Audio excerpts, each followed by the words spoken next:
Now let's talk some business now. Barclays PLC and Citigroup have approached the South African competition regulator with information relating to the alleged rigging of the rand currency's exchange rate.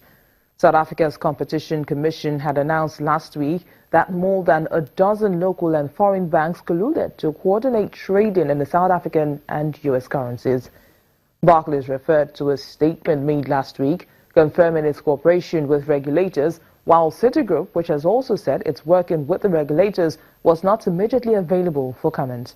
Barclays and Citigroup were not included in the list of banks that the Commission recommended should be fined, but it did name them as members of the alleged rigging group.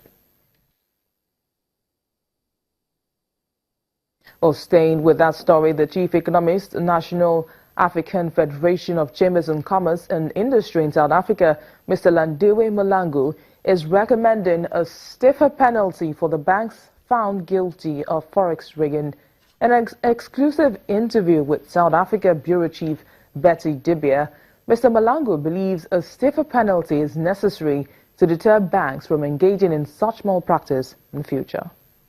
These banks, most of whom actually are involved in the foreign exchange market, it seems like they were colluding. In other words, is that rather than actually determining the price, or for instance, buying or selling rand as determined by the market price, but they were actually colluding to make a price in such a way that, for instance, the dollar becomes much more higher as compared to a rand. Because it involved over 16, at least we're told, banks, it means it's something that has been widespread, and it looks like something that has been quite fairly organized. We've been there before. In 2001, when Mr. Kevin Wakefield wrote the then president, Thabo Mbeki, regarding this.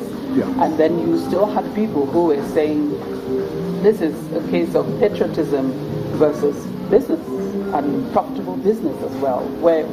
How do you see this playing out? Well, I don't see it as very different. I think you remember that in the case that you're referring to, where literally there was a very clear attack on the rand to almost a point of it collapsing. We think that a large part of this behavior and conduct is driven by, in my view, what I'll call this perverse incentive to seek super profit, but because it actually attacks the currency of the country, it also seems to have all connotation of being really, in my view, not very patriotic. If you look at the whole 16 banks that are actually kind of involved, you would see that, foreign banks, and most of them are actually, our banks here happens to be also in the main, at least in significant ways, also foreign controlled.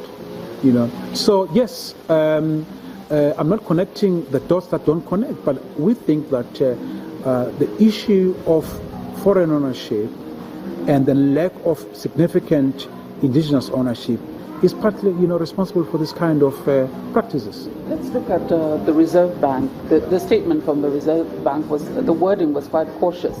I don't know whether it has to do with the last time when then Reserve Bank Governor Tito Mboweni said they will enforce existing laws already, and the impact that had on the market, on the currency as well, where it had a negative impact.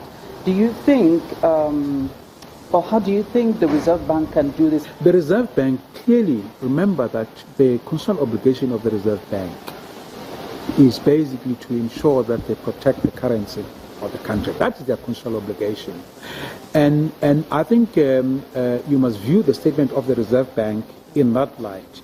And the instrument before the Reserve Bank are basically to ensure that as they protect the currency of the country, they have to use monetary policy instruments, to do so.